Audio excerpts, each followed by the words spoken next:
waxaan maanta safar gaar ah ugu baxayaa dalka Kenya magaalada Nairobi kadib muddo bil ah oo aan magaalada Muqdisho ku sugnaa una joognay howlo la xiriira geedi socodka loogu jiray sidii ay u dhici lahayd dalka doorasho waqtigeeda ku dhacda runtii muddadii aan joognay Muqdisho sida lala wada socdo waxaa ka dhacay shirar ay wada yeesheen dawladda federaalka iyo dawladaha xubnaha ka ah dawladda federaalka ah sidoo kale tana aan la yeelanaynay aqalka sare baarlamaanka siyaasiyiin odayaal iyo dad fara badan oo magaalada jooga runtii shirarkaas waxay ku soo dhamaadeen guul waxaan marka ugu horeysa uga mahadcelinayaa madaxweynaha jamhuuriyadda federaalka Soomaaliyeed Maxamed Cabdullaahi Farmaajo muddadii shirarkaas ay socdeen iyo madaxweynayaasha kale ee saaxiibada ay shirkaas ka qayb galayay sidii wanaagsanayd runtii ku salaysnayd maslaxadda dalka iyo dadka muddadii uu shirkaas socday arrimihii la hortaagnaa runtii loo arkayay inay tahay muhiim arrimaha geedi socodka siyaasadeed ee dalka sida wanaagsanayd ee la isula qaatay waxaan runtii sida dadku wada og yihiin ummadda Soomaaliyeed oo muddo badan walwal ka qabtay doorashada xilliga ay dhacayso iyo sida uu dhacayso iyo sida ay noqon doonto falanqayntaas inta badan laga warqabay 26kii bishii la soo dhaafana labada aqal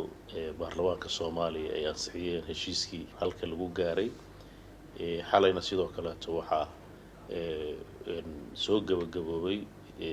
golaha qaranka ay soo saareen jadwaladii iyo qaabkii doorashada iyo waajibaadkii iyo xuquuqihii laga rabay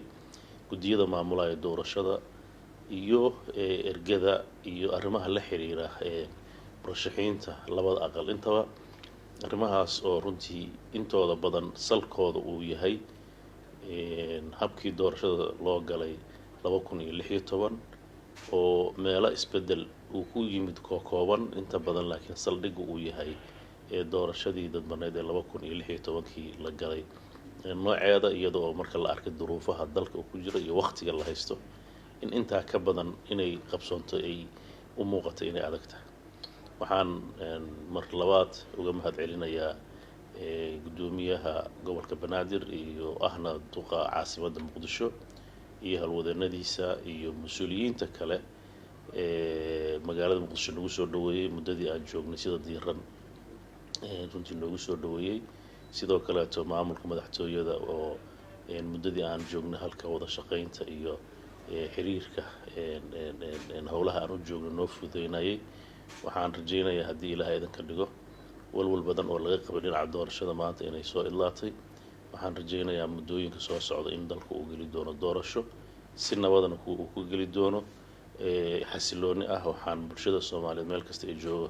u rajaynayaa deganaansho